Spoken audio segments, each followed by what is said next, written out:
Open your mouth. Spread your legs. Clear. Let's go.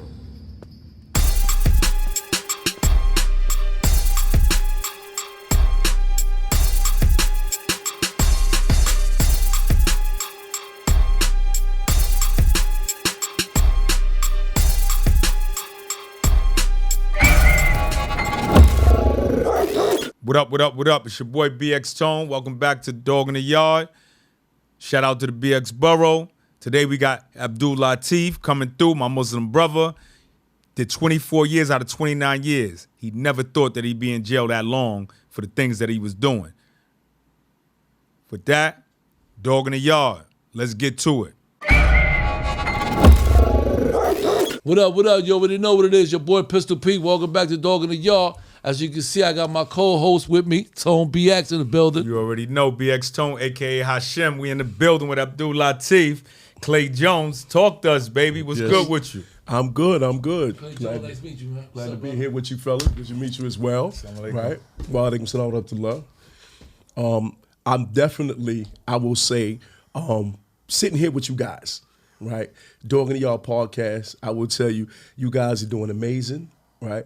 I love to see what you guys are doing. I love to hear individuals that do come up here and relay their narratives, right? And so much can be gleaned from the history of so many dynamic people that come through here and speak. And I'm glad to be able to share this platform. Appreciate you, man. For real. I mean, as you know, man, this platform was created for us.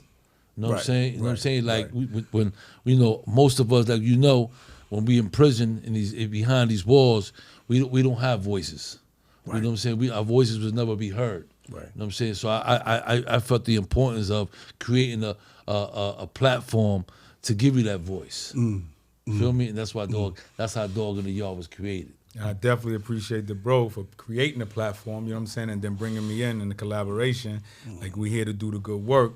But right now, it's about you. Okay. Facts. Okay. It's about you. Okay. Talk to us, man. Talk to Okay. us, you know what I'm saying, where you from, you know what I'm saying, kind of like, you know, how you grew up and what kind of family dynamic you had as you were growing up, you know what I'm saying? Okay.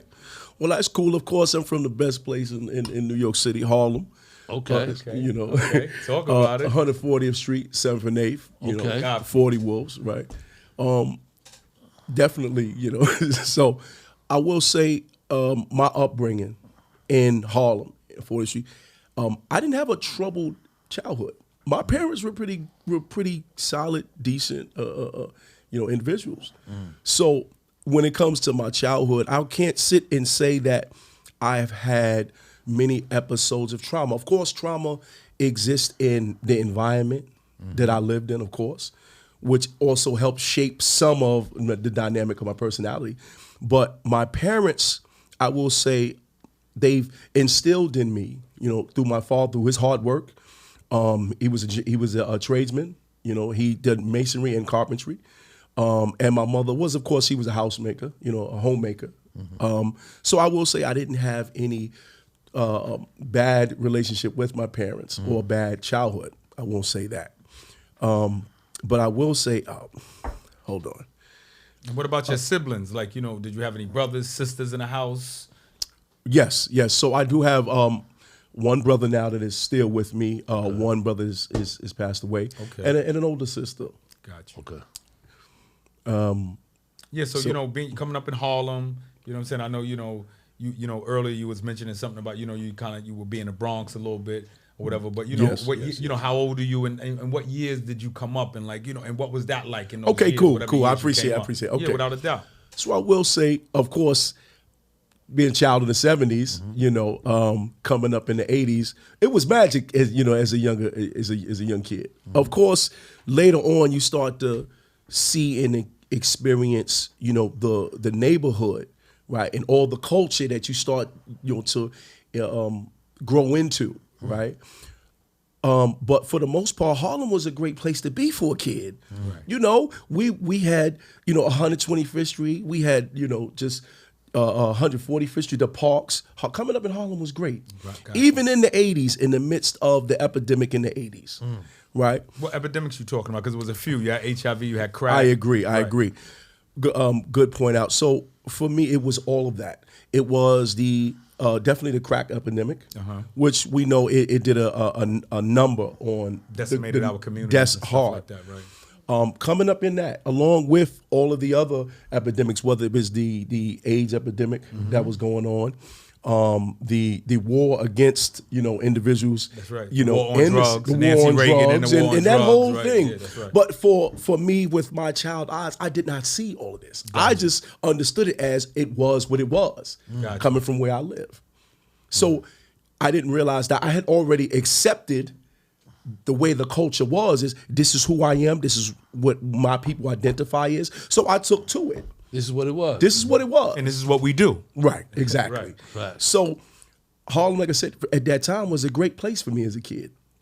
I won't sit and say that I was a troubled youth. No, I won't say that.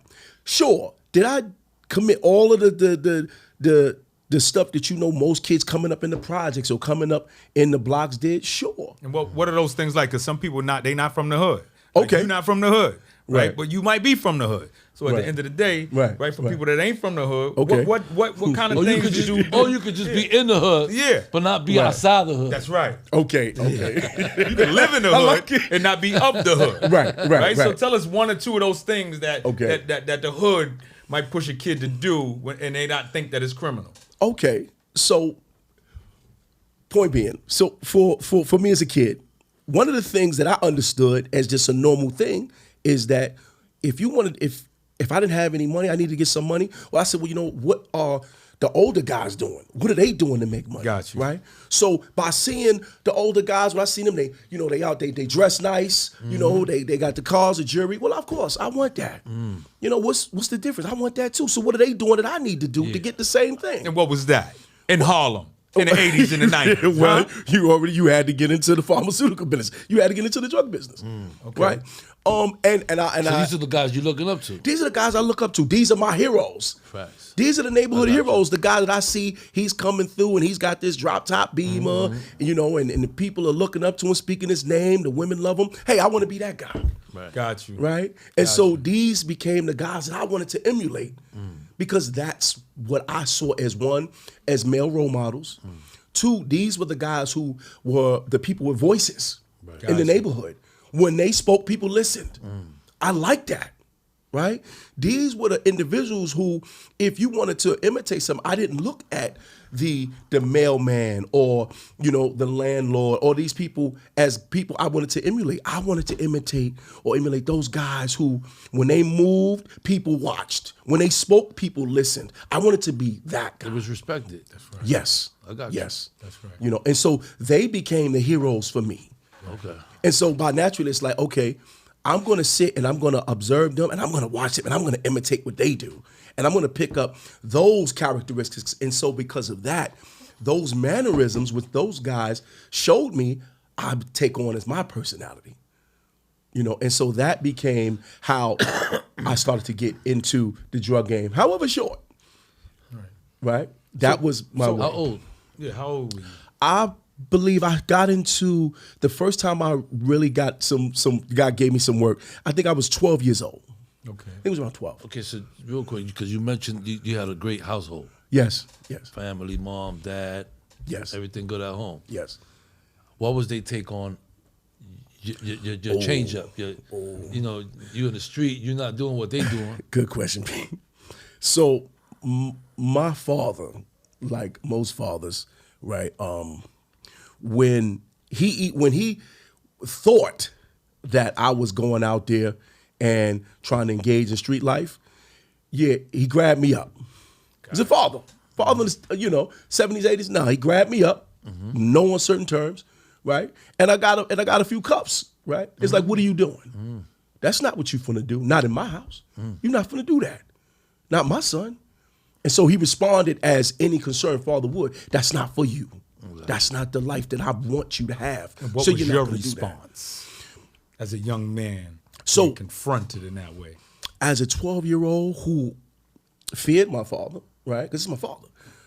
At first, it was, okay, all right, cool.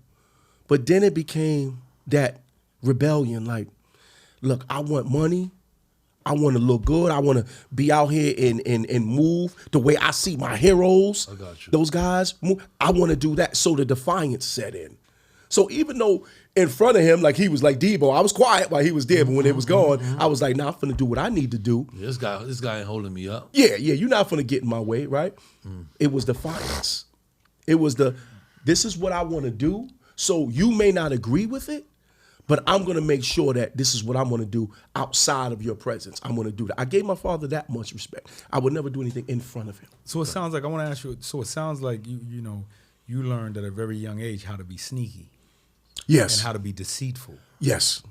I will say that. Right. I will say that because it was me saying that I did not want to accept what he envisioned for me as the proper lifestyle, or what he perceived as the productive lifestyle. I didn't see that. Like I said, I'm 12, 13. I'm not seeing long distance. I didn't have that consequential thinking where it's like, well, if I do this, I'm going to get in trouble. I didn't believe that I was going to get caught doing wrong. Gotcha. As any kid, I can do whatever I want. Mm-hmm. So this was his response. Not going to happen. My mother, her response was equally the same. She immediately was like, no, you're not going to do that. Right? Not here. And they were adamant about that. We don't want that life for you. So this is not what you're going to do as our child in this house.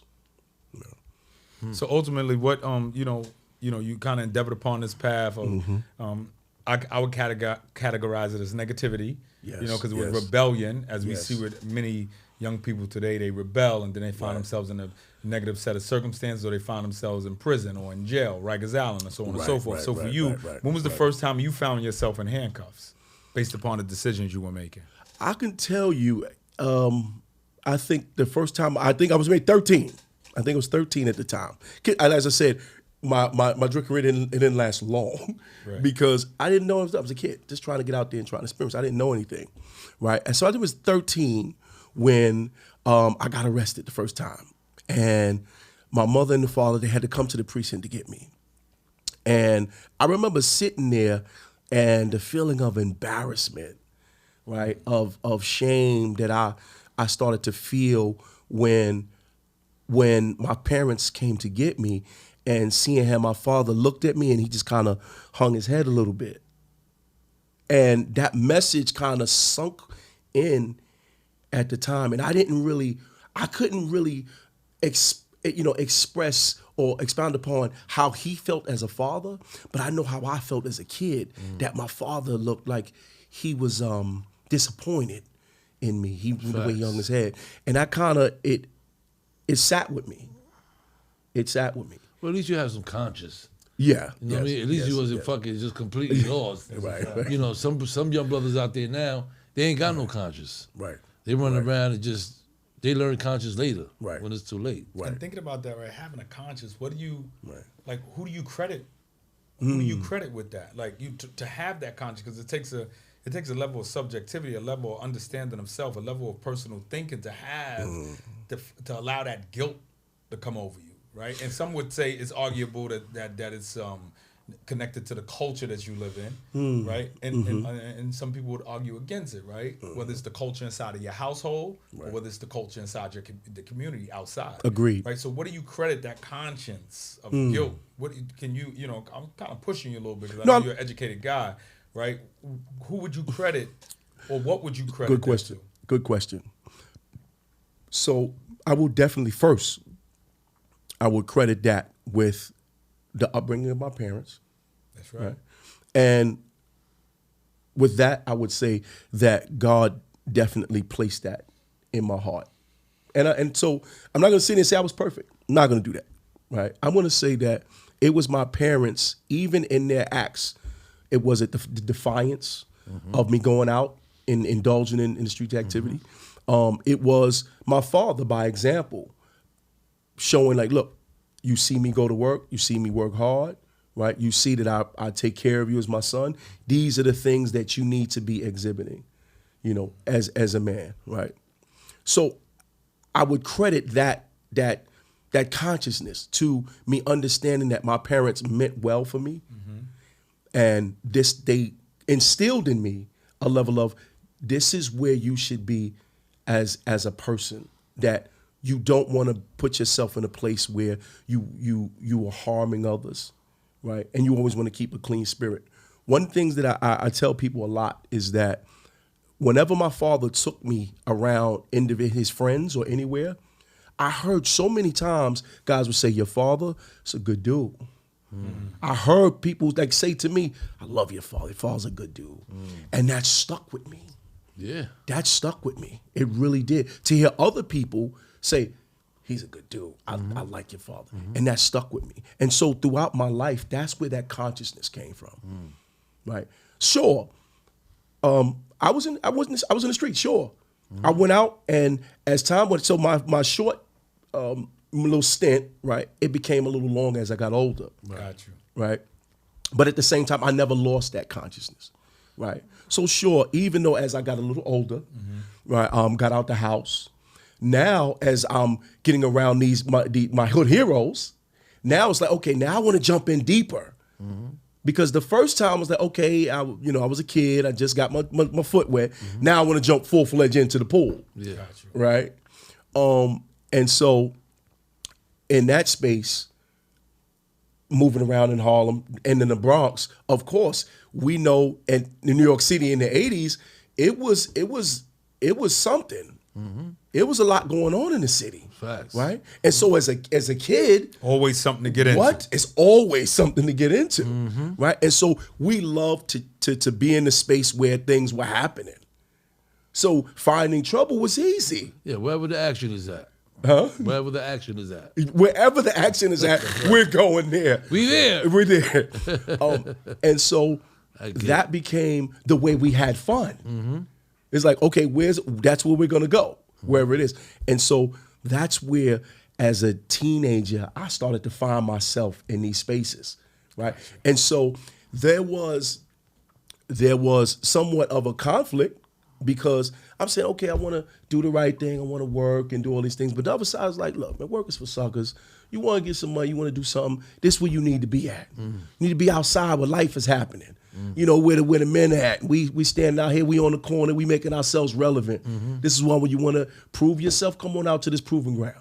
And so that's where I wanted to be. So I'm thinking about everything that you said, and you know, I think what you did just now, I don't know if it was by design, but you kind of set us up for where we're going now, right? Okay. You kind of gave our, you know, audience a visual imagery of, you know, kind of what shaped and molded you and what was taking place, and, you know, and how you came up and how the environment impacted the way that you developed it as an individual. So I know I could talk to you as a professional and use terms like the social determinants of health. Yes. Right? Because we understand the social determinants of health is about how the environment impacts the way that you think, the way that you make decisions. Although you think you're making a decision on your own, it's the environment that's impacting the way you make the final decision and what your outcome ultimately comes to. So with that being said, with that excellent framing that you set up, how long did you spend in prison? But first, I would like to know, how many times did you go to prison? Okay. Let's see. I would say I'd say for long periods of time, twice. Okay. And 2 arrests. 2 big arrests. Okay. And so the first one, I was 16. Actually second, but the second one, I was 16 years old. But this is when you did some time. So you had This 2 was- arrests. yes. But now you're talking about the time that you served time. Yes. So at 16, you had your first 16, I prison had my sentence. first prison Can you tell us sentence. about First that? bit. Yes, Caught my your first first bit. bit. For what? Drugs. Okay. Drugs, and the second one was robbery. The first one, like I said, I'm back now. So you know what? Let me get into the groove of this. You know, and I started selling drugs. So at this time I'm down on 127th Street in Harlem, right? And I'm down there, and like I said, I'm really feeling myself. So much so that I'm out there and I'm just up and down. I'm just in motion. And it just so happened that when I got caught up, I just came back and I had about 10 packs on me, and that was it. It was 10 like packs of what? I had 10 packs. Some of our viewers Don't, are man, not from okay, where let we're me be- from. So you just say Okay, a pack. Like, right. wait, a pack of potato chips? Right. A pack of this? So kind of, so at break the it down a time, bit. at the time, I just left the house, and I had about 10 packs of drugs on me, 10 packs of crack on me. And I was actually going down the block across the street to where I was gonna put the stuff up and just start making my moves. And what does a pack consist of? So at the time, a pack consists of, for me, it was 50 bottles of crack cocaine. And how much did each bottle cost? At this time, we were doing 3 for 5s. It was 3 for 5s. We're doing trades, 3 for 5s, right? And so I had 50 of those. Okay, so it's excellent. about $3, 3 for 5. Right. And so, like I said, at this time, I was like, okay, cool. I'll make some money, and I'm ready. And I didn't make it to be able to put the drugs up because I got caught. Tell us they about caught that. me coming across the Tell street. us about that. So it was weird. So I'm coming across the street now. I remember I had on this long green army jacket, right? But it was kind of warm outside. But because I had to carry all these cracks, I had them stuffed in the pockets. And so it's as I'm coming across the street, a cruiser's coming by, and I guess I had to look and said, nah, why is this kid with this big army jacket on crossing the They street? probably thought you had a gun on you. Very possible. Right. And they pulled up, and I tried to take off because I'm not gonna just stand there. Right. And a race ensued, and I'm not gonna lie, you can let I ran out of breath. Right. I got tired. Right. And that's why they wound up catching me and to see all this stuff on me. But as I said, I'm 16 years old. Yeah. Right. So this is my first time I go to Rikers Island. Huh? They locked you up. Yeah, lock me up. Go to They locked Rikers me up. Island. Go to 16 Rikers years Island. old. Yeah. Who notified your parents that you was in jail? Let me see. I think it was either the arresting officer. Call your mom and dad? Yeah, they called like, What was listen, their yeah, reaction? oh man. Well, I heard my father in the back. I guess he was saying, when I got a chance to call, it was like, he did what? Well, He did mother. Yeah, it was like that. Right. yeah, and motherfucking boy. so it was like, I knew that if I was able to get back in that house, it was going to be a fight. I know they was going to hurt me. So it was at that point when it's my first time now. Okay, I'm going to Rikers Island. C-74, Yeah. Adolescents at War. We call it Gladiator School in New York How City. was that feeling going over the bridge? You know, what was going through your mind as a young man? You're only 16 years old. So I'm going to say this. mean- It started from the courthouse, right? So in the courthouse, you've never been to Rikers Island. So you hear the stories. Guys is already there. Some guys like, yo, I heard this, I heard that. So I'm not gonna sit and tell you I was super prepared already. I was nervous. I didn't know what to expect. Like you should. We respect that. Yeah. I mean, you sit here and tell me I wasn't fucking nervous. I was feeling like a Yeah, Superman. no, I'm not. I'm not gonna. We're not even gonna sit here and You do know that. what I'm saying? Yeah, I'm not. Shit. I'm gonna be totally. Yeah, Look, exactly. I was nervous. I didn't know what Facts. to expect. Yeah. And I'm hearing all of the stories. Yeah, man, it's real up there, man. They tearing dudes up like. And so my whole thinking at the time, survival. Survival. You are now about to enter Rikers Island, and you got to survive. And so that was my main thinking from those court pins on that long bus ride across that bridge into C-74. How long you end up staying there? Let me see. I stayed on Rikers Island for about a year. What was that like at 16? Oh man! So in the beginning, like I said, it was unnerving a little bit because I'm like, man, I don't know. I'm thinking I'm gonna be in there with all these big giant dudes, these adult guys, and I gotta watch out. And then they put me amongst people my age. So okay, I can do this. I ain't got no problem with fighting. This is not no bad. This isn't bad. But as it's starting to sink in, like this is real. You're around guys who will really hurt you. You're in an environment where you're gonna have to hurt somebody, because once again, it's about survival. And my primary thing at that time was survival, by any means. And so that feeling of being on Rikers Island for the first time, it kind of set in motion this thing. Okay, you need to survive. Don't let nobody hurt you. Nobody put you in a position where, you're going to be uncomfortable or, and if anything, you know what you got to do. You got to strike out hard, fast, and make an example like, don't play with me, right? And so at the time, I'm hearing all these names and stories of things going off, and like, oh yeah, man, watch out because if you got on a fresh pair of sneakers, you coming in, they coming to get those. And I didn't want to be the guy that say, oh yeah, we took his sneakers, right? So like I said, I'm ready for whatever comes, but there was still trepidation. There was still like, okay, I don't want to get into this space where I have to hurt somebody, and somebody's gonna hurt me, but it is what it is. This is Rikers Island. So embrace it. It is what it is. How much time you end up getting out of that? They that gave charge? me for that drug charge. I did. I think it was 1.5 to 4.5. I believe it was. So you went 1.5 to north. 4.5. Yeah. I went to Green. Okay. Green But medium. You went downstate first. No. You The went first straight- one was Ulster. Ulster. Yeah. The medium. Yes, reception. yeah. They got a Ulster medium County. reception over there by Nappaneck. Yeah. Went through Ulster. I stayed there for maybe about a month or so, not long. And from right there, I went right to Green. Now, Green was a different animal. That was a different jail. animal. It was tough. Tough. It was Young adolescents, right? Yeah. What year Ready. was this? What years we This talking about? this was 93, 93 to around I think 95 or something like That's that. right. Yeah. Yeah. That's what me and Latif met at. That's the truth. That's true. So this is where I ran it. That's what me and Latif met at. That's Yeah. a fact. That's Yeah, crazy. Yeah. Okay. And so I met this brother at that time, and we were two different people at the time. It's like this guy, I would see him, and I knew, like I seen the way he moved, the circle he was in. I said, okay, he's serious, right? And even at the time, worked out and everything, but I knew the brother was serious, right? And so at the time, I'm just getting there, and I'm seeing it's stuff going on. Like it was a wild place at the time. It was gladiator school then. So I said, okay, once again, survive. And that was where my mode was, survive.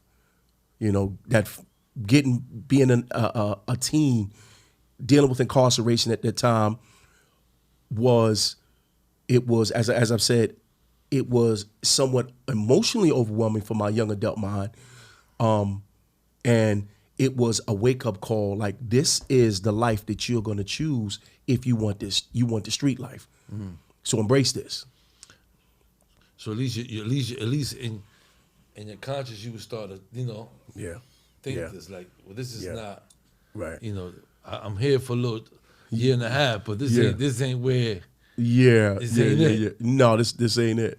See, the This thing ain't That's what about you told yourself. Yes. At least. Yes. But you know what's good about that? Is he didn't tell himself he wasn't gonna be a criminal no more. He said, That's what I'm saying. he said, if you're gonna be doing this, you need to brace yourself and prepare yourself what for it stuff is. like this. That's what he This is said. what it is. So there was no mindset shift in that year and a half or whatever. Yeah, it was still So same tell us mindset. about when you Absolutely made not. it back to Absolutely the town. Because that's when it got So now spicy. Right. now you came home. What year you came home? Let me see. I came home in 1995. No The issues. end. No issues or nothing. First bed. Right. At first bid, it was, of course. So now, of course, I got a couple of scrapes. Yeah, I got a couple of squabbles. Yeah, sure. Anything you remember that you anything that you seen crazy throughout the time in prison That short time. that you When that you you was could there that always be short like, time. Pete, I did some shit. I see some shit that it was out of. Oh man. And we ain't talking about we ain't talking about the second time. We talking about that first time. That first time. You know what? The first time I seen a guy coming out of commissary and another guy run up on him and just rip the whole side of this guy's face off, right? And then grab his bag and yo, get out of here. And to see the dude look and then walk away, I was mind blown. But when you say rip the whole side of his face off, give us what did he use? Meaning what it looked so like. All I caught was when I turned around, I see Yeah. this guy is backing away and this guy's sitting there grabbing his face. And at that time, what kind of weapons were they using? So for the most part, everybody had razors. Okay, Guys were okay. taking, Yeah. some guys, take a little, those little shaving razors and break them up and take the razor out. But or gym stars. Or gym Some dudes had stars, Gym stars. right. That's right. And so whatever this guy had, it was sharp. And he sliced this dude on his face. And to see this guy immediately grab his face and walk away, that was kind of like a defining moment for me. So for one, it was like, I'm thinking, dag, dude, like, what you gonna do? You ain't gonna fight back?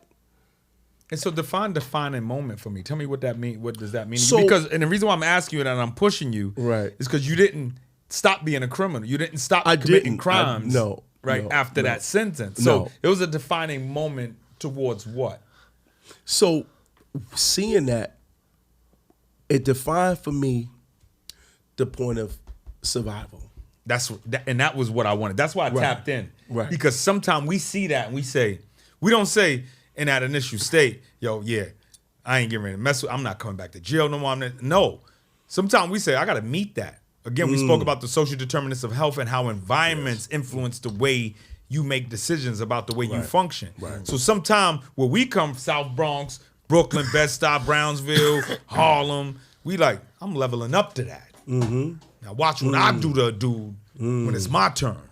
Like don't make us say we not messing with this no more. It make us say, oh that's how they playing? I got them. Right. So for me, it was like, okay, that's what's going on. Now I'm on defense. Like, you're not gonna get me in that space. There you go. Right. And so the survival was like, okay, well, if I know me and you, we got an issue, right? If it gets to that point, I'm totally on offense, right? Because I have to survive this, right? Because I got to get back. So when I saw that, it defined for me, this is what's gonna happen if you play. If you around here, you playing and getting involved in stuff that you really ain't ready for, this was waiting for you. So for me, that said, okay, you know what? I don't want that. That ain't for me. And so that point of survival came like, I'm not gonna be a victim to that. That's not gonna happen. So now, that's important, right? So now it's good to kind of hash this out, right? So that happens, right? You level up in your approach and the way that you function within the space, and then you're released. Tell me about that guy. Back on the street, Latif on the street. He moving around, he moving and shaking. Tell me about that. What happened and and then what led you to your next situation? So when I'm released, then I believe I got released, and it was around summertime. I think it was the summer '96. It was the summer. So I was like, okay, I'm feeling great. I done did a couple of pull-ups, push-ups. I'm feeling good. So I come out, weighed up. Yeah. So I'm feeling good. And I get back to the neighborhood. It's like, okay, what we doing? I'm back. I'm here. What we doing? There you go. That's right. And it was like, it's like I didn't leave. I never left because I was like right back into it. Right. So you're right. There was no at the time, I'm gonna change my life. I'm not gonna do this no more. No, it's more like, okay, so let me pivot so I can do better. Right. As they say, make myself a better criminal. Right. It was like, okay, well, I know not to do that again. Right. Next time, I'm not gonna move with all 10 packs. I'm gonna just have 5. Right. This was my thinking. Yeah. So there was no specific program while you were inside that made you change. So now you're back on the street. Back on the So street. talk about it. Just gonna do it smarter. Yep. Right. I'm gonna do my crime smarter now. Right. Tell us about the next situation. What Yeah. lead us up, take us to that. So, time goes on, of course, I'm getting back into the swing of being home and everything. So as time goes on, right, I wanted to move away somewhat from the drugs because for me it felt slow. I said, man, that's not enough. I need some money, man. It's too slow. So what I started to do was like, you know what? Instead of me selling the drugs, I'm gonna rob the dudes that's selling the drug. Right? I'm gonna get them. You up the ante for real. Yeah. It's like, It's faster money. Yeah. You gotta wait for it. Right. Because I'm sitting there thinking, That's my I'm sitting here, I'm running Got around, you. chasing this money. Why Yeah. do that when I could let these guys sell the drug and then I can take the money? Facts. So that was my ante up. That was your mindset. Yeah. It's like, okay, that's what I'm going to do. Right? And so, in my mind, it's like, I bet that makes sense to me. It's faster money. And if I could catch 2 or 3 guys in one day, I'm ready. And so that was my thinking, okay, I'm going to become better at what I'm doing. And so moving around, it's summertime, it's in the city. And it's like, you know, at this time, you know, people are doing good for themselves. Everybody getting money. So it's like, okay, well, people out there, you know, looking good. They got the chains, It's they got Harlem, cars, you know. it's Harlem. It's Harlem. Everybody Yeah. flied up. Boston. 125th Street. Right. Yeah. And here I am, You know? sitting. I'm right there. Yeah. You know, like, all right, yeah, we looking good outside. Right. You know, and that's why I say, okay, this is how I'm gonna make my money. This is what I'm gonna do. I'm gonna let the, you know, the guys, the hustlers go get the money, and I'm gonna come get it from you. So how much longer you got into that when you came home? I would say it didn't last as long as it felt. So the time Okay. you came home, when you made the shift to start sticking up. Yes. How long was it from the time you came home till you decided I'm going to start juxing? Oh, that happened, I'm gonna say in a matter of months, if months. And how long you was home before you caught the bid? The second one. The second bid, that took some time. Let's get into that. that. That took a little So you bit was of time. home. So you but- was home for a minute getting money. yeah, Juxing. yeah, yeah. You know, getting yeah, money, doing what you yeah, had to do to yeah, survive and all yeah, that, robbing here, yeah, there, yeah. and all that. So, And So you end up landing on what kind of case? What, you don't gotta Right, give us details right, right. about co-defendants So- and all that, but maybe you could so kind of just for say, me, hey, I it was landed with this. it was easier, like I said, to go and take money, right? And then of course I have guys say, well, yeah, look, you know, you gonna take some money, right? Make sure you take big, don't play. You know, we ain't out here playing, you know. And so for me, that's what it was. So it went from, you know, the regular guy that might be hustling. Well, yeah, it's money there, but you know what? It's more money to go to bigger places. You know, if you rather connect, you get more. right? I got you. And so for me, it became, well, okay, this is where you guys go. Okay, well then I need to go because that's where the money is, right? And so that was me saying, okay, I'm gonna ante up now. This is how I'm gonna really get to some money, right? And so moving into that space, it was another space where I had to slow down because now I'm moving in like you said, a different pace now with different type of people. I got you. And these people, they're not gonna play. And I learned that. Like, you get yourself in situations that you're not ready for, it could go dark for you. And Talk about it. another moment for me was that I was put in a situation like that where I had to defend, you know, essentially my co-defendant. And you know, I can say that, you know, I made sure that we got out of our situation, right? But two individuals, you know, it didn't. Copy. So what I'm saying is that it was that space that kind of moved my trajectory to where I really delved into the deep end of this pool. Gotcha. And that led up to my next conviction, right? Moving around in that space. And before this happened, I'm sitting with my wife at the time, you know, God bless her. And I said, you know what? I got a couple of dollars. I'm ready to, you know, make a transition. Because I'm going to say this at the time, Pete. Remember, I never lost that consciousness. Sure. That you got from moms and yes. pops, right? At right. home, right? That I good never thing. lost that. Yeah, you mean well. Yes.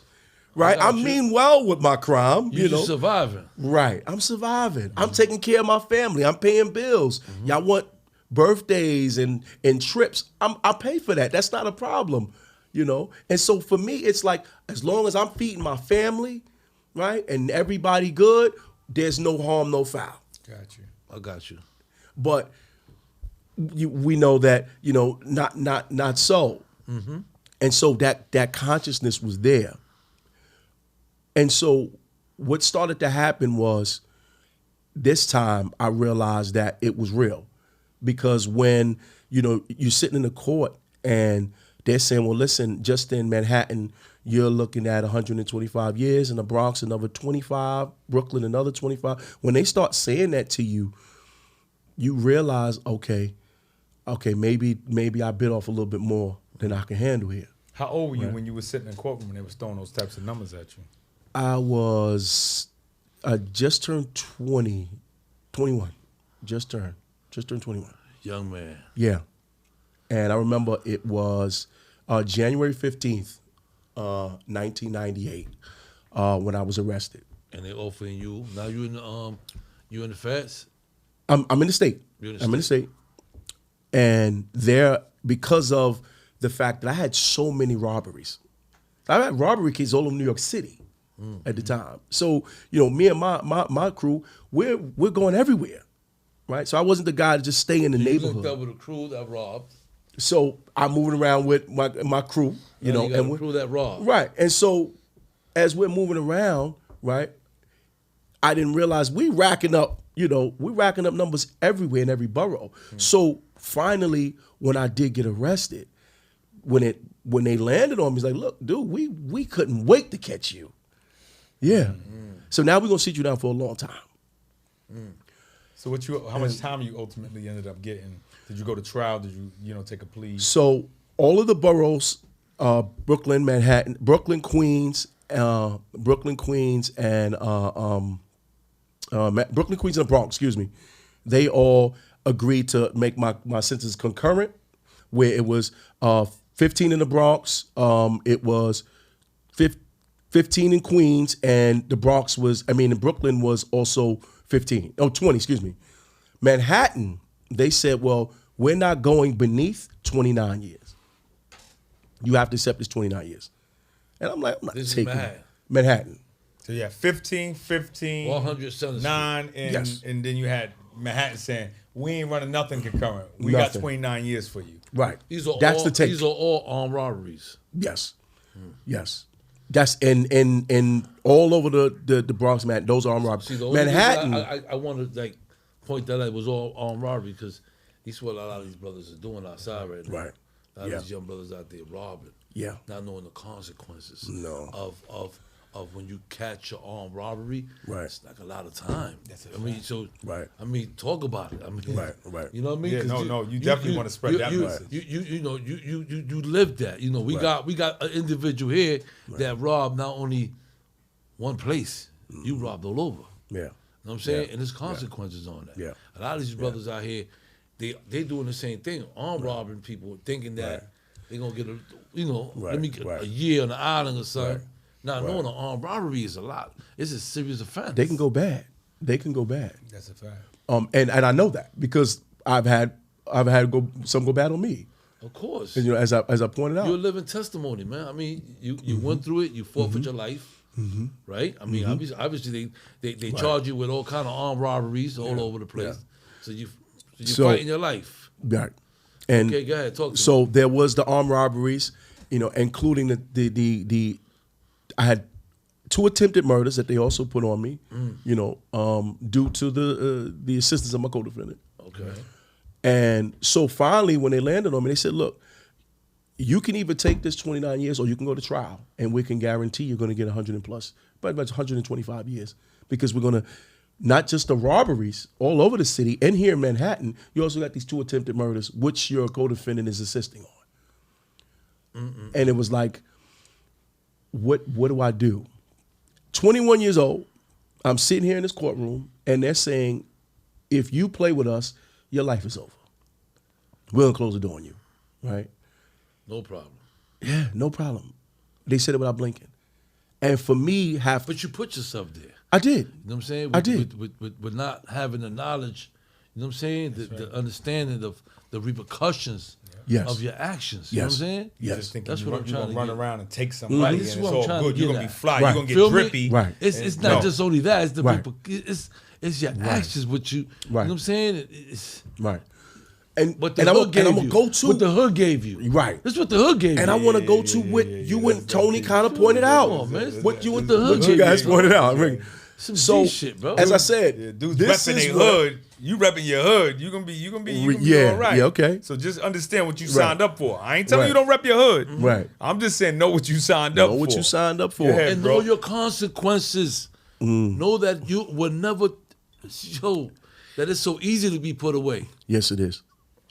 And so, for me, right at that time, I'm like, this is crazy. It is what it is, right? And so it's that part that y'all point out for many individuals that see that as the way. I'm gonna just take this money. I'm gonna do what I do.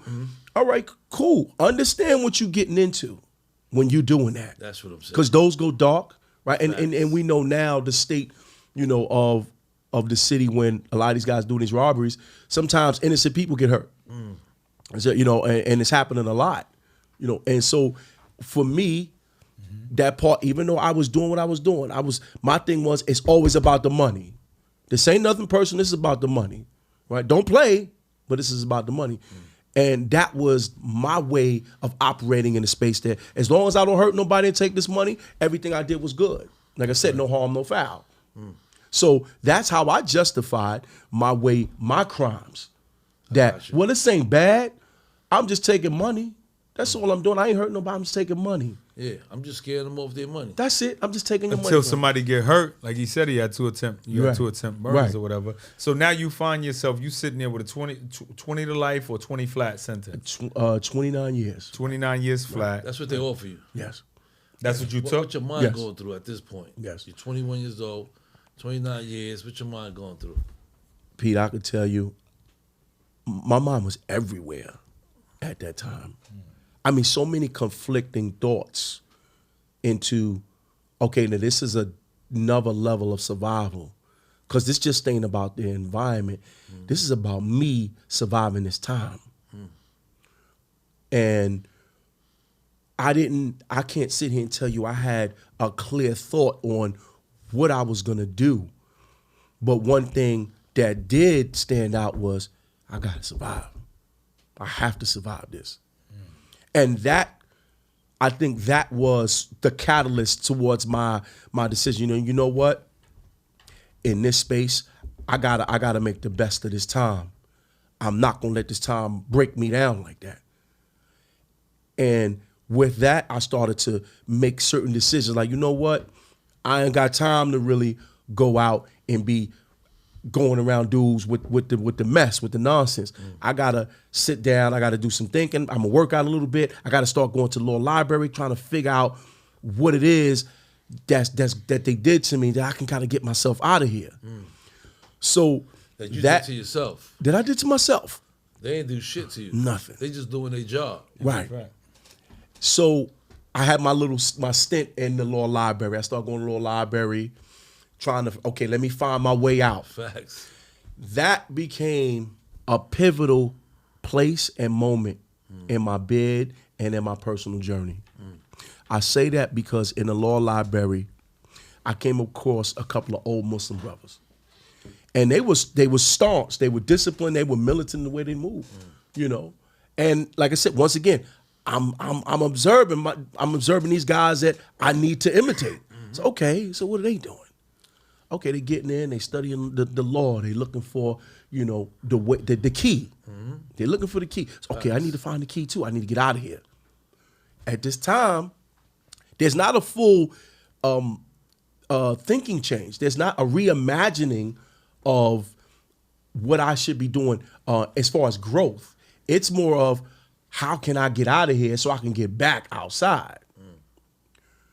What I learned being amongst these older gentlemen was that if you don't have no personal discipline and you're not mentally focused or locked in, right? No matter what we show you, ain't gonna benefit from it because you ain't ready. Right. And I know that because as I went in and so I said, okay, cool. Let me find out how I get a 440. What is it? What do I need to do? How do I get this case, returned so I can get back home?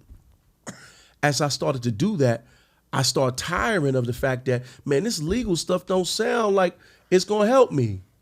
All this words and all this old stuff, this ain't gonna help me get out. Like, I need to get out.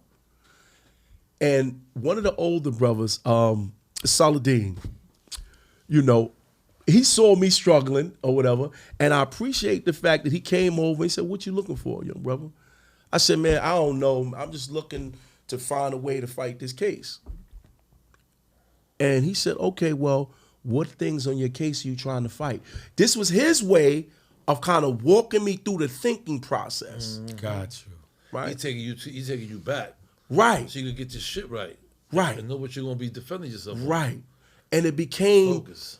It became that part where he's like, you need to start thinking, kid.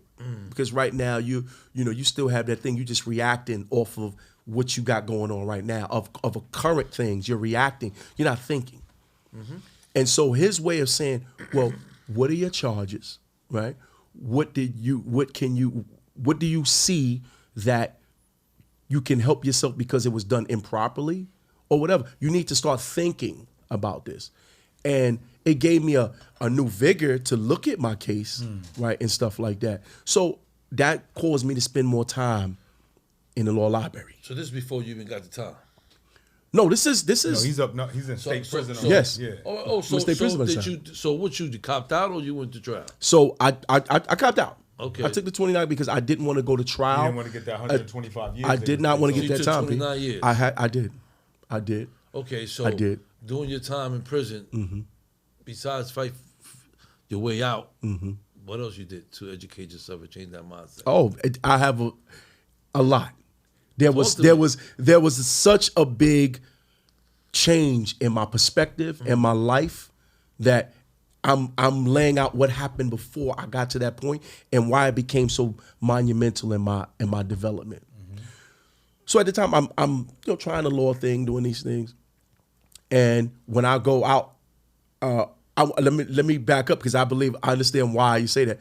So when I first got upstate, I landed in Green Haven Correctional Facility. Okay. In December 12th, 1999. Now, if you remember, this was right before Y2K.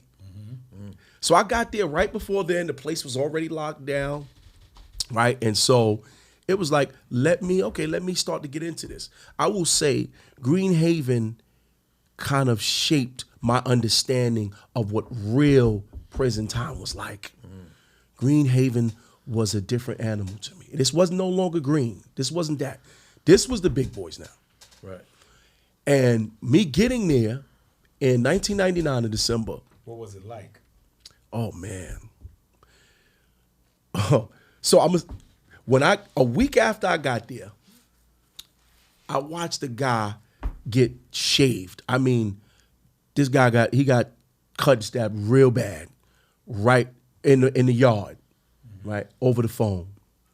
He got done real bad, and of course, I see it. I'm minding my business like it is what it is, but to see how serious it is in this space, like you're playing. This is grown man business. Don't come in here playing, or you're gonna stay here.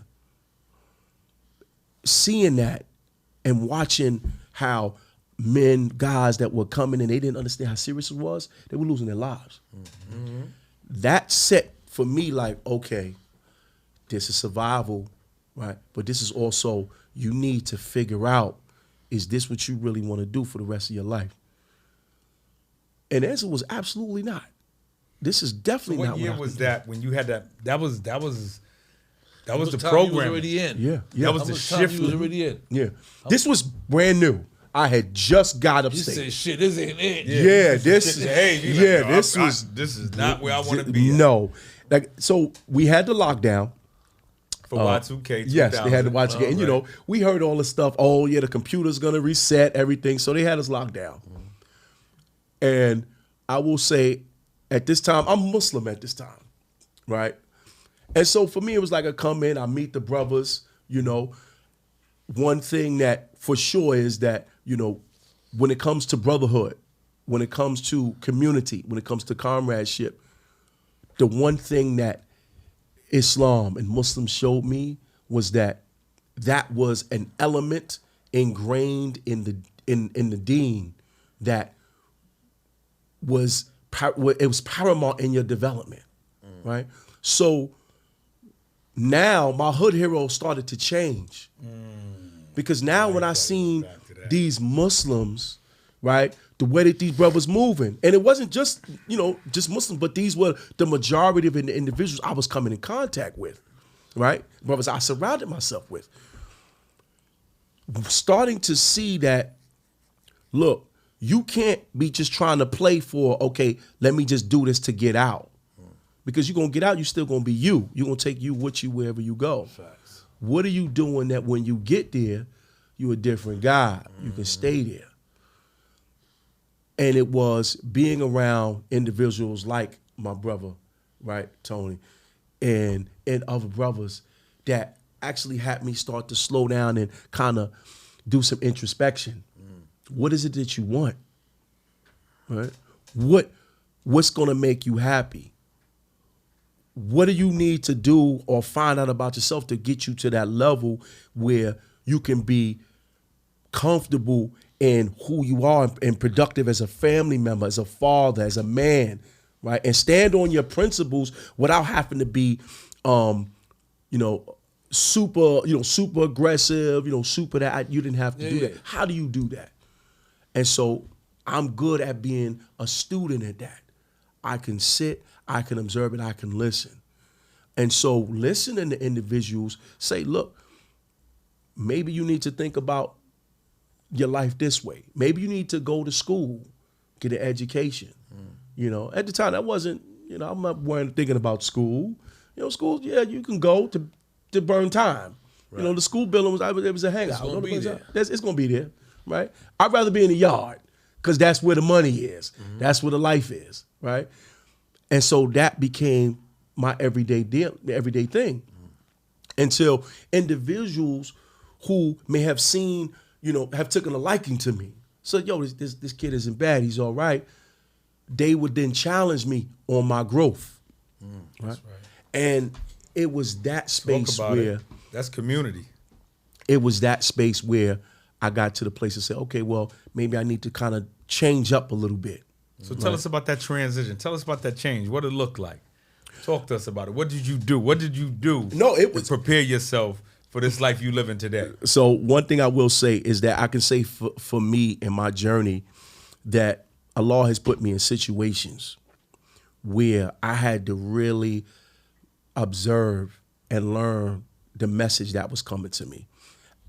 And so to answer your question, I remember it was Ramadan and I was working a mess hall and I brought back maybe like 10 plates of food, dinner, because anytime I come back with extra, I'd feed the guys on my company. So I'm coming back and I'm passing out food to guys that I know hadn't eaten. And so the officer yells at me, yo, take it in. So mind you, I'm locked at the end. So as I'm walking down, I'm passing out food. Right when I get to my cell, the officer rolls up and he's like, well, didn't I tell you to lock in? I said, well, I'm going in now. Well, you're not moving fast enough.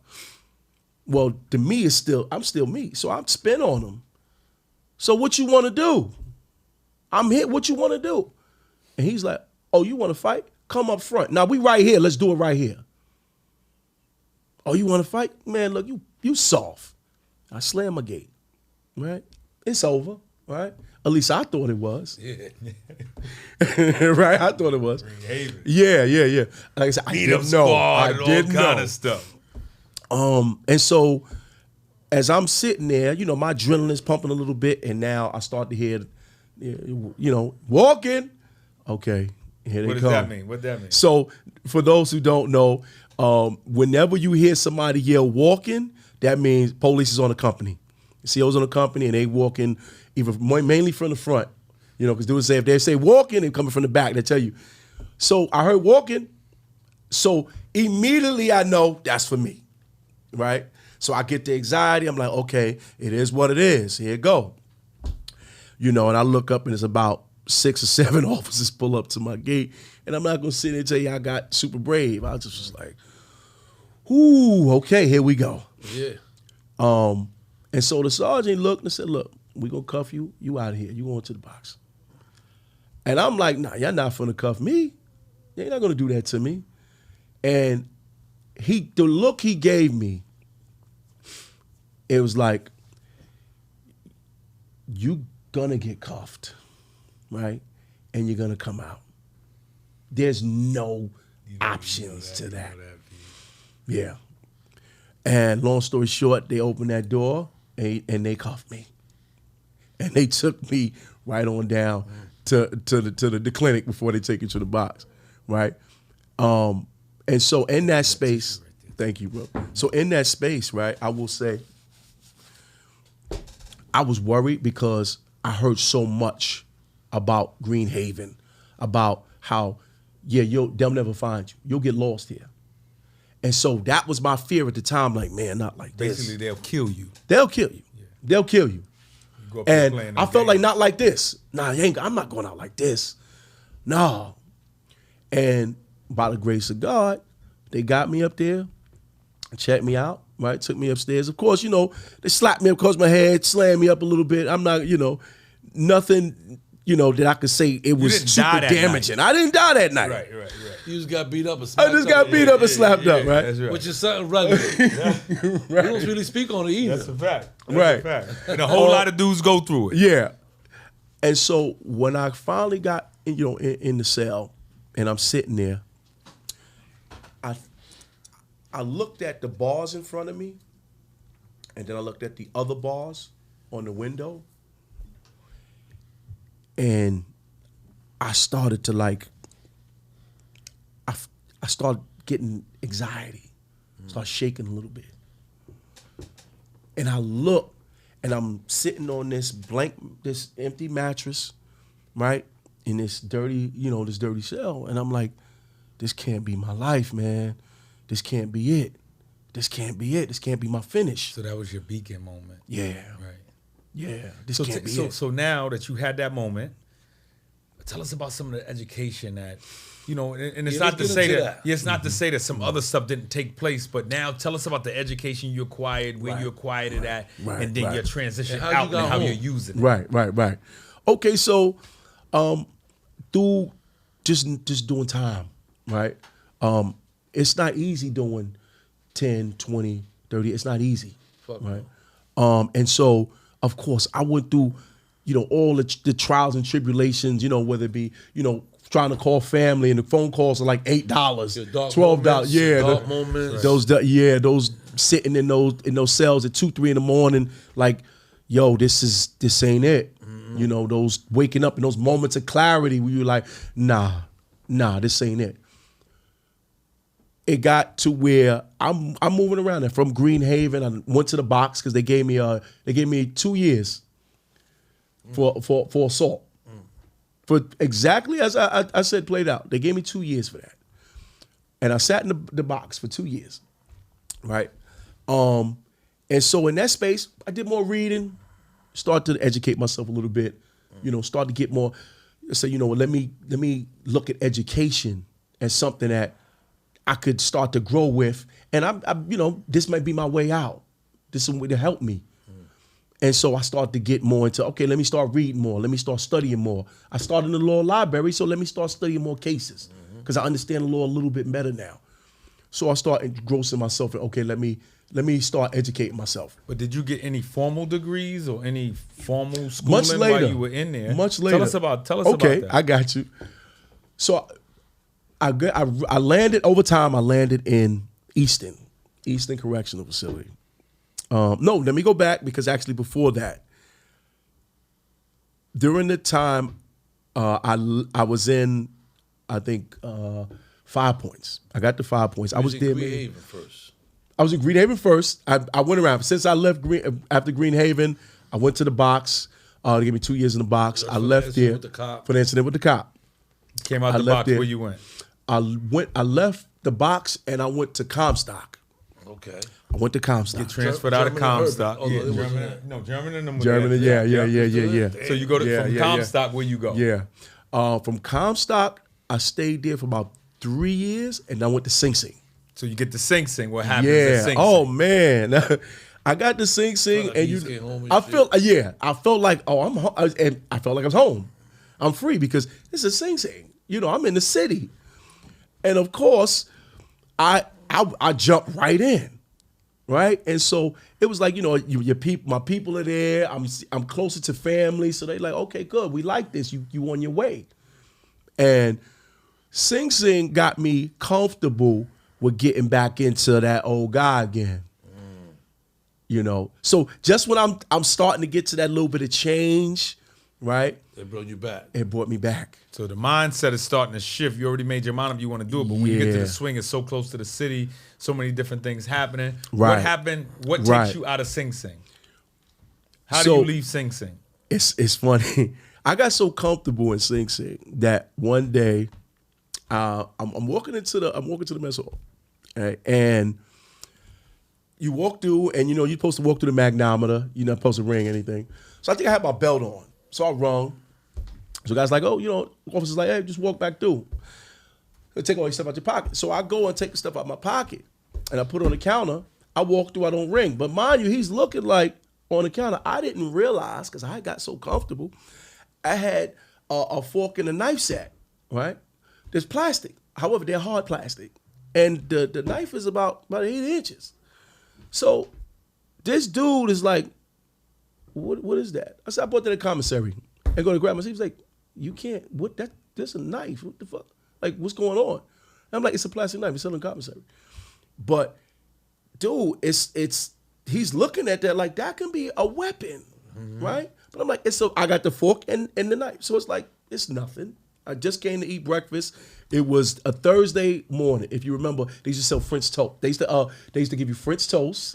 It was the French toast with the sausages and stuff in the morning. Okay. So I took it for the French toast, not thinking like, nah, that's not gonna go over well. Long story short, don't say nothing. Don't say nothing. Just like, oh, let's do it. Whatever.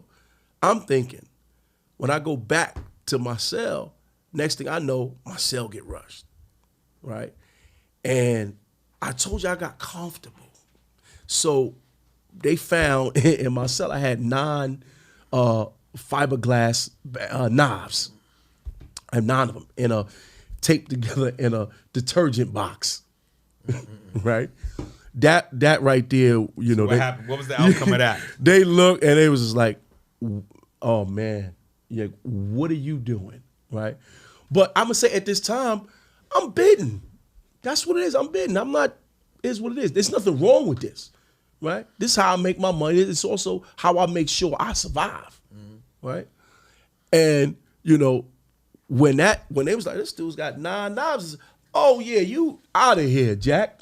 You ain't staying here with that. So where you go right? from there? So where do you go? What facility Right. you go after that? So they gave me. I got a year and a half, and a year and a half Back to the solitary back in the confinement, box. right? And they sent me. Went back upstate, and from there, I went down to 5 Point. Okay. Stayed there for a little bit, and from there, I wound up going to Easton. And so what happens at Easton, So- education wise? So at Easton, I got into the industry. I'm making my industry money. I'm working. For me, that was cool. I'm cool with that. Making a little money. I'm good. I'm situated. At this time, Easton was comfortable. It was one of the How much places. time you having already? At this time, I say I having 20 years. about 20, about somewhere around there, between 15 to 20 years. So I've been situated already. And so I'm working and everything. And so now, the brother Hashim comes to the jail. I end up coming to Easton. Yeah. And so he questioned me like, why you not in school? Why you not trying to go get your degree? And I told him, I said, man, I'm working. I'm in the industry. I'm getting my money and I'm doing what I'm doing. And, the look he gave me was like, what are you talking about? What do you mean you in industry and you comfortable with that? And at first I was like, well, I'm good. I'm situated. I'm comfortable how I'm comfortable. You I'm doing your good. bit. I didn't realize what he was doing. It was a challenge. Like, what are you doing to better yourself? Like, what are you doing to bring out, that bigger you, that better you, right?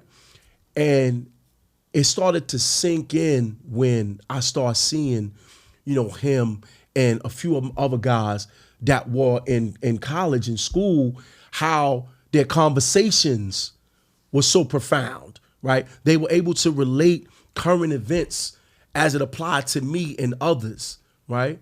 And it was that thing I said, I like that. I love the fact to see, us as men being able to dialogue, to be able to not just express ideas, but to make them relative to not just your life, but to your community. And so I had to rethink, okay, you know what? I need to get in school. And at the in Easton, they had Bard College. Bard College was the college in Easton that for me was the choice.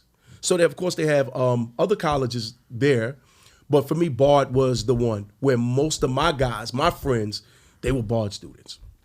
And I remember I tried to get into Bard a few times. I'd write my essay, hope for an interview, but I never got in. So what made it a defining moment was one day when they were doing the interviews to get in. I did my essay, waited for my interview. I never got called. So I just so happened I was already in the school building taking a T4C class. I was thinking for a change. I was taking the class already. So I see the brother in the hallway. He's like, yo, what's happening? You got your interview? I was like, nah, they didn't call me. So he's like, yo, man, this is it. After these interviews, people's gonna get in, and like, you need to get yourself involved in this school. So look, I said, all right, you know what? I'm gonna do it. I got to get in that school. So it was. I'm gonna tell you, Pete. It was something. It was. And this story was talked about after. So he said, look, the last dude is in there now. You need to go in there and you got to speak to them, right? And so I was ready. I said, that's what it is. So when the last guy that was in there, when he walked out, right? I look up and they gave me the look, go, bet. Bum rush the room. I said, bum rush that room. Yeah. And I walk in the room, and so we have Max, who is Max Killer, and what's her name? Megan Callahan. Megan Callahan, excuse me. They're doing the interviews. And I walk in and I say, well, excuse me, listen, my name is Claysaun Jones, and I'd like to have a serious, conversation with you. And they're like, well, okay, well, you here for the interview? I said, I wasn't chosen for the interview, but I felt that I should have been. So they said, well, sit down. And I sit down, and I was real. God is good. God is good. God is good. And I was very honest and open with him. I spoke from the heart. I told him, Pete, I said, look, I've watched so many of my friends get into this school, and I watch education change their lives. And I've been trying to get into this school for some years now. And I want to know, what is it that you're looking for? Because I'm watching my friends change their lives and become better people. And I want that.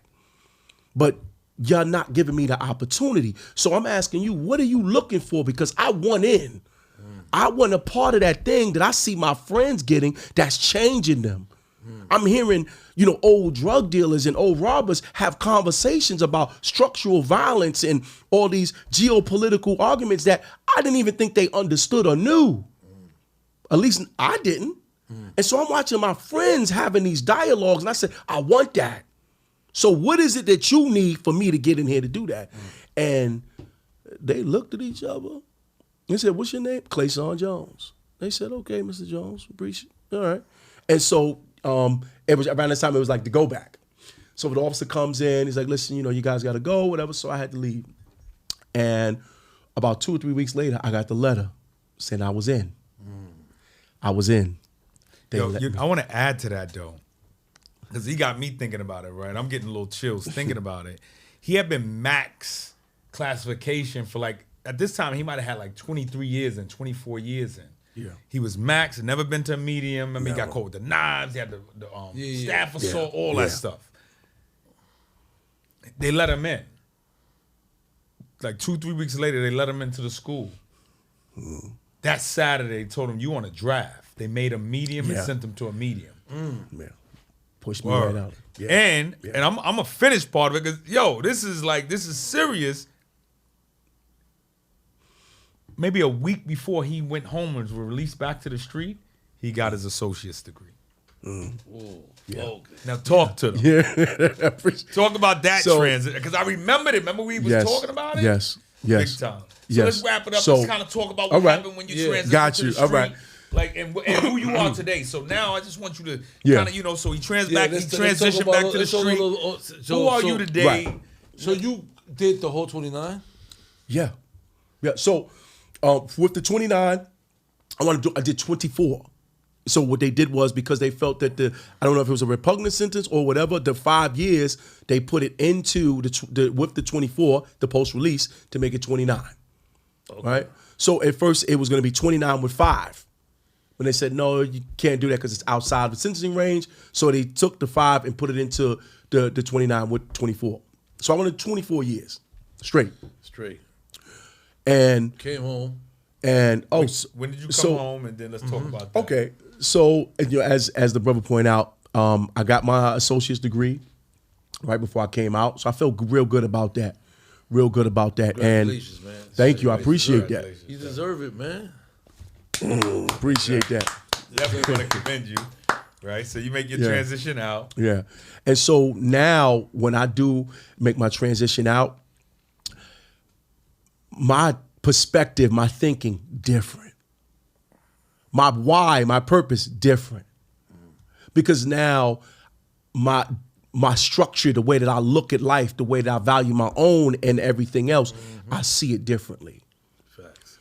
So immediately when I got back, you know, my goal was not to get myself back into the mix. Now it's like, okay, I'm home. How do I establish myself, right? In the right way, right? Become more productive, get a job, as well as, you know, reconnect with my family and everything else, right? But it's about being on the right side of the law, right? In society. And society. Being part of the solution. It's almost as like opposed being to the born problem. again. Right. Remember, you was in jail 29 years. Right. I mean, 24 24 years. 24 years. I mean, like, Right. And it felt amazing finally getting out after all of that time. I mean, anyone who can say that they've done a substantial amount of time away, that time home, I said to the brother one time that it's untranslatable.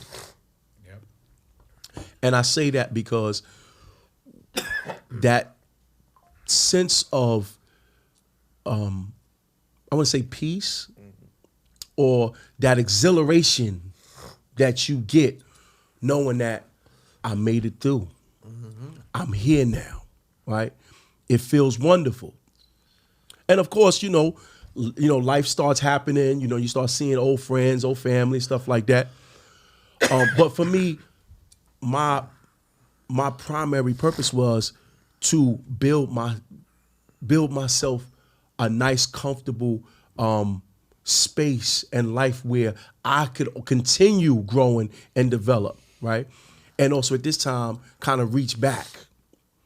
So I never lost fact of that there were individuals who helped me kind of shape my thinking and how I viewed things in the world.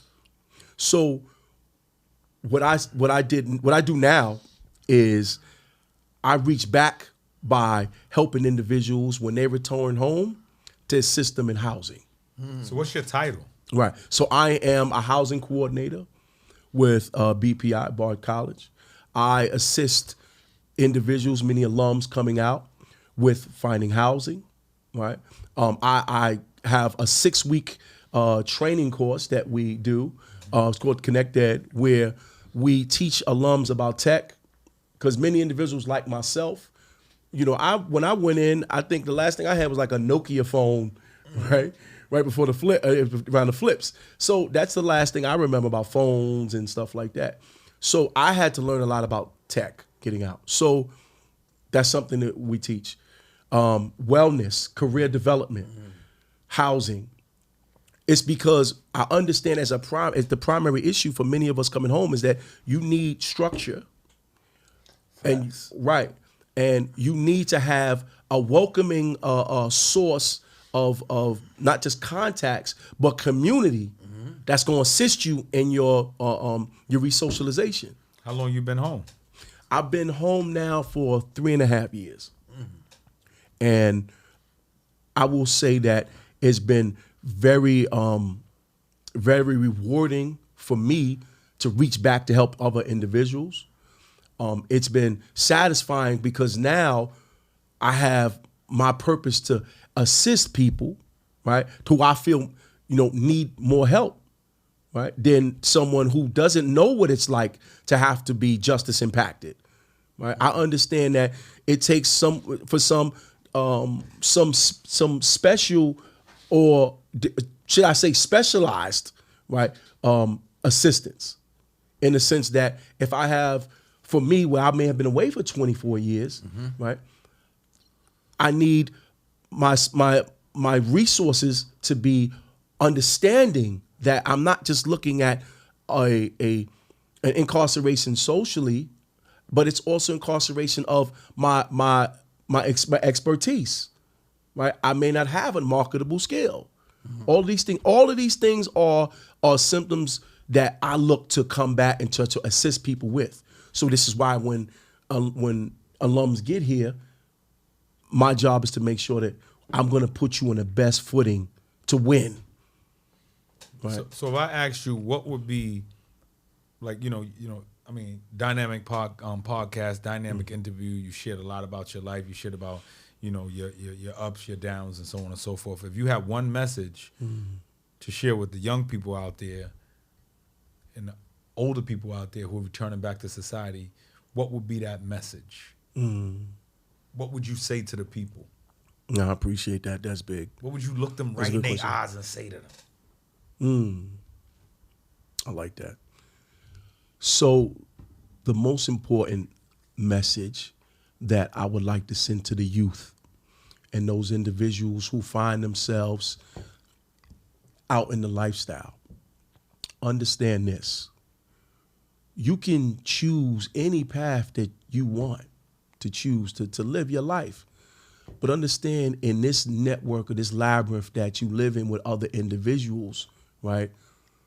When you live your life in a space that is counterproductive to everyone else around you, it's not going to last long. And let me simplify that. I understand that you lifing on your level. And for many of the younger generation, my heart goes out to y'all, because you're forced to live a lifestyle that many of you may not agree with and may actually confront, right? But the message to take away is that you need to find your purpose, your why. And when your defining moment comes, always choose the better you. Always choose to develop. Because if you follow along my story, I understood that I was doing what I was doing because that's what I chose. And when individuals would come to me with correction, I never turned it down. I may not have followed it, but I never turned it down. And I want to say this to you. Understand that your life is very valuable.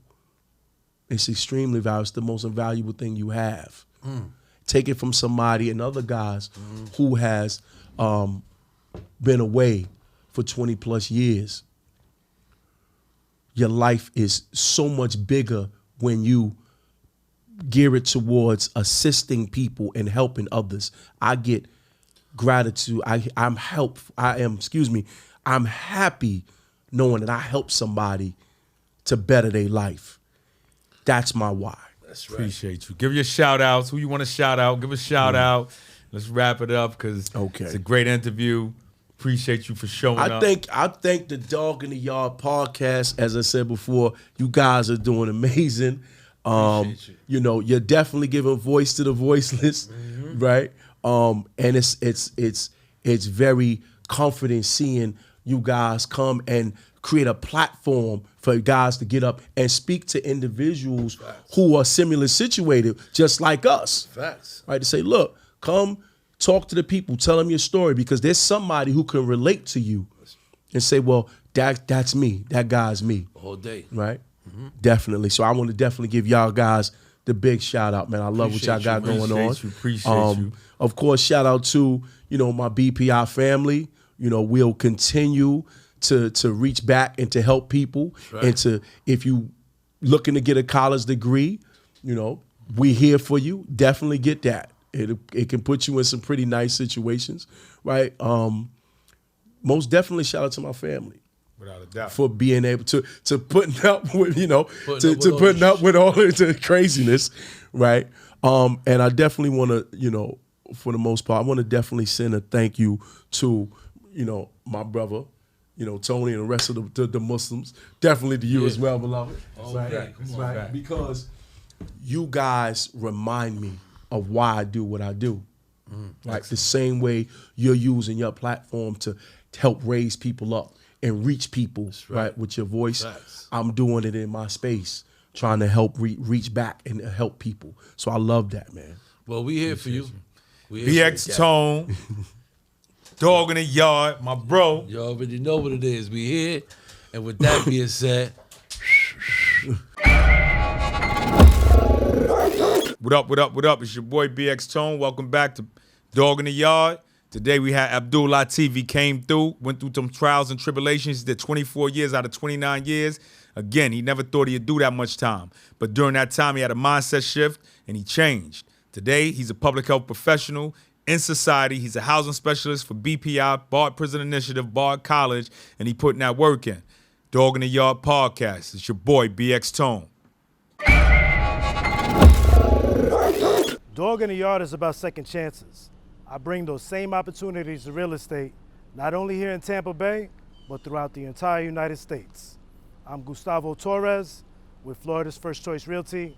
I make real estate moves simple and stress-free, helping families and individuals like yourself find stability through buying, selling, or investing. From the yard, straight to your front yard. Whipping it, skirt in the bag.